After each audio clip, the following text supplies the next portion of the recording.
Terrible Lizard's Dinosaur Bites, bite-sized extracts from old bonus episodes and lives to keep you going. Don't worry, we're not that haggard. This isn't an extract from an old episode. This is actually us talking about something new. I'm Izzy Lawrence. Over there, you'll find Dr. Dave Home from Queen Mary University. And welcome to Dinosaur Bites. This is where we discuss things. We've got a little bit of news this week, Dave, and I thought, why not? There's no reason this has to come out on the Wednesday it was meant to come out. Why not just drop it when we can? So, drop it like it's hot, Dave. We've got some news. See, that's put me off before we've even started. So yes, at the time of recording, it is about 19 hours since the new Spinosaurus paper came out. And I've had calls from the NHM and New Scientist and the Times and some other people as well. And lots of colleagues have emailed me and messaged me, and all the boards are blowing up absolutely everywhere because there's another Spinosaurus. Without trying to pour loads of cold water on the vapor, I don't think it's really as exciting as a lot of people seem to think it is. I think because a lot of people, myself included, were hoping for a lot more material. And it's really neat that there's new material. It's really neat that there's new material from the new locality. It's really neat that that locality is from much further inland, from the then inland than it was, than from any of the other stuff that I think we found before. But fundamentally, it's a Spinosaurus with a bigger head crest, and head crests are not news. We know just about every single Spinosaur has at least some kind of ornamentation, either over the eyes or on the midline of the snout, in the middle, between the two. This is by far the biggest that we found, but I don't think it's even that much of a surprise that you'd get a bigger one, because, of course, this is an animal that is completely covered in display features with the giant sail on the back and then the kind of weird sail paddle thing on the tail. We already knew there was a midline head crest in Spinosaurus, Spinosaurus aegyptiacus, the original. So this new thing named Spinosaurus mirabilis, like miraculous or amazing or incredible one. Oh, I thought it'd be Mirabilis.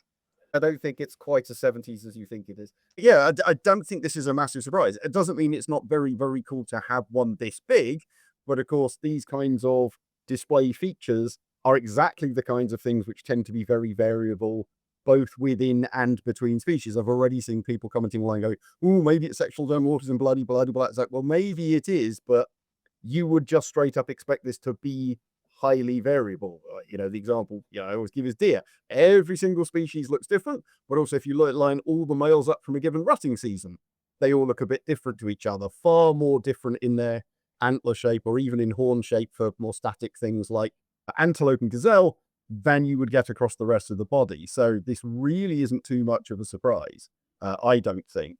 But again, it not being a surprise and it being cool are not mutually exclusive. Where was it found? So it's from Niger, so rather more southern than the other stuff, which is right across North Africa. I mean, literally from Morocco through Algeria into Egypt, we found Spinosaurus /Spinosaurus aegyptiacus material. So there are question marks over the taxonomy of this stuff. Are there 1 or 2 or 3 species or even 2 genera with a thing called Sigmomassasaurus? But it's always been North Africa. Now, we do have Spinosaurs in Niger already. Suchomimus, dug up by Paul Sereno's crew, named, I want to say, 1998. So it's not the first Spinosaur grid from Niger, but this is obviously much, much, much more southern than that other, sub-Saharan, quite literally. And on top of that, as I sort of hinted before, the interpretation of the locality is that this is certainly a river channel of some kind, so the technical riparian is a river side or along the river or in the river, something like that. But a very long way from the paleo coastline. A very long way from the coastline now, but a very long way from where the coastline would have been there. And that is a bit of a novelty, because the material we've got for Spinosaurus or Spinosaur rids as a whole tends to be coastal / estuarine / bigger rivers close to the coast, not a long way upstream. I literally wrote a comment on this about half an hour ago on someone else's post on Facebook. Again, it's really not a surprise when you have animals that we associate being fully marine, things like dolphins and seals. And we get them, there are 3 or 4 species of river dolphin. We have the Lake Baikal seal, deep, deep, deep inland. When I've been out in Mongolia, I've seen cormorants deep in the desert because they're on a river and they followed that river particularly all the way up. We get crocodiles in the desert. So it's not weird that animals that forage primarily or predominantly in and around water would not follow rivers upstream and end up well inland. They don't just have to sit on the coast. Um, Gulls, okay, they are flying, but gulls can absolutely everywhere. They might be coastal or marine animals. That doesn't stop them being everywhere else. Same true for many ducks, many geese, flamingos, lots of other things, and of course storks and herons and stuff like that. I mean, they have pictured it paddling, so that does suggest that they still say it's semi-aquatic. Yeah, but I did. This is the going back to talks I've given probably 10 years ago now. Question mark, what is semi-aquatic? Because everything from chevrotin and tapir and even elephants have been given as semi-aquatic at some point, because that just means they have affinities for water. The question is, how affinity is that affinity? In terms of, are you talking about, sea otters and marine turtles that are rarely coming onto land? Or are you talking about fundamentally land animals that spend quite a bit of time in water or get their food from water? And of course, those two things are very, very different indeed. So you can drop the term semi-aquatic and it not be incorrect, but between the kind of two big competing ideas of, is this a deep water specialist swimmer, or as I favor and this new paper favors, something that's fundamentally on land but is wading out into water a fair bit. They're very, very different, even though you could fit them under the same umbrella term of semi-aquatic. Okay, well, there you have it, chaps. It's kind of cool, but it's not that cool. There's nothing, we're not learning much from this other than they were. Yeah, I think, the big, there are basically 3 big take homes from the paper. One of which is, this is likely a sexually selected or socio-sexual signaling trait. That's what we've been saying about these things for a very long time, that it's probably wading and doing a lot of fishing and it's not a big swimmer. Been saying that for years and years. And that there's several phases of Spinosaur evolution with the baryonychines and then later Spinosaurines. That goes back to the late 1990s. So again, these are all kind of confirmatory ideas.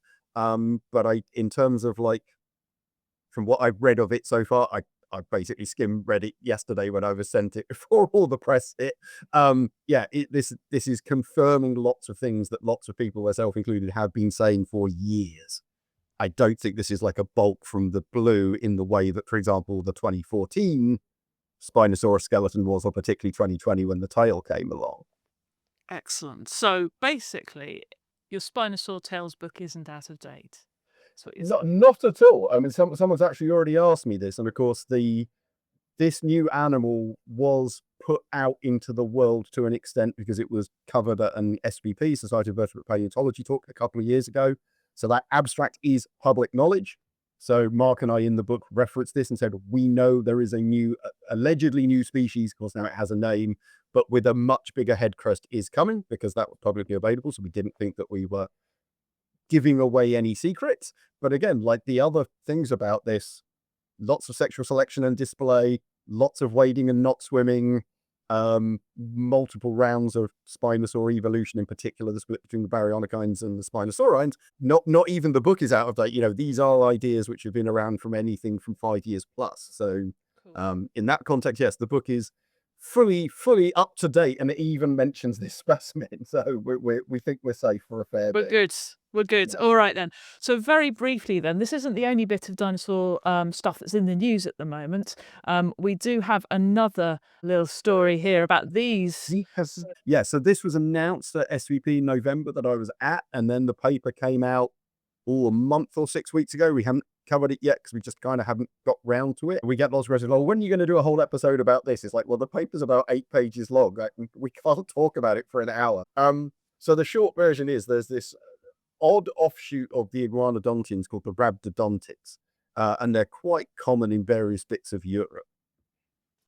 But they've always been kind of weirdly aberrant, as in they don't quite fit what you'd expect. So speaking to Kathy Forster at SVP, So she told me the tale of David Weishampel, a very famous vertebrate paleontologist, did a lot of ornithischian work when some of the rhabdodontids were first described. And apparently his words were, it's either an incredibly iguanodontian-like ceratopsian, or it's an incredibly ceratopsian-like iguanodontian, whichever way around that is. And it turns out that that's the case. So some of this stuff, which has been said to be, oh, it's a really weird iguanodontian, but it happens to look quite a lot like an early horned dinosaur. Yeah, there's a reason for that, and that's because it is. And so this isn't, again, a bit like Spinosaurus in a way, this isn't really a new idea. It's the question of how can you determine it? And in this case, it's a new skull, which is very clearly ceratopsian and has all those key ceratopsian characteristics in the jaw and the skull shape, which really give it away, that then cause you to go back over the other characteristics and go, so that thing that we always said was very ceratopsian-like, there may be a very good reason for that. And so, yeah, it's not that rhabdodontids don't exist. We do still have a group of iguanodontians which appear to be definitively iguanodontian, and they are still called the rhabdodontids. But some of that material is now being pulled out in the light of this new skull and various new reanalyses as being basically kind of weird early ceratopsians. And that's really very cool and very notable because the ceratopsians are really common when you get into middle and late Cretaceous. The ceratopsians are really common in North America and Asia. And lots of other things are around in Europe that are around in North America and Asia. We have iguanodontians and later on the early hadrosaurs. We have lots of tyrannosaurs. A lot of pterosaur fauna is very similar, and various other things as well. And then the die-off of the sauropods and stuff like this. So it was always very, very strange that the ceratopsians can get from Asia to North America, but can't get to Europe. And there was a bit of beak, and there were a couple of teeth which were assigned to ceratopsians pretty confidently, but not a lot else. So the assumption was they should be here, and we've seen a couple of bits. But actually confirming it and getting a good idea of what they may have been and what they really looked like and just how common were they, there's basically nothing to go on. And now, of course, it looks like there's probably a fair bit of material out there which was ceratopsian all along and we didn't realize. And so we can now be much, much more confident that there were ceratopsians in Europe in the Cretaceous. I'm not very impressed with them, though, compared to the American. Not real. Yes, they're not very. So this was a comment I made to a couple of people, and the response was, yeah, but if they're branching out and they're actually something that's relatively close to, say, the Ajkaceratops, they don't really have a frill either. Now, the Ajkaceratops do have their big cheek spikes, but they don't have a frill. The frill comes later in other groups. Maybe that's the reason. And the skull that we have, or at least the skull material that has been described and published so far, I wouldn't be at all surprised if there wasn't more out there, because it's from a bone bed, so there's probably more stuff. There's not much of the back or sides of the skull, so it's perfectly possible there is some kind of frill or a bigger shelf or some cheek bosses, I think, based on what I've seen. But we haven't seen it yet, and it hasn't been illustrated yet. So that is your dinosaur news update. We've got a new Spinosaur from Nigeria, and we've got some ceratopsian Europeans on holiday without frills. But hey, they're very, they probably put their towels down first. We hoped you enjoyed that little bite. For more bonus episodes, go to patreon.com/terrible lizards.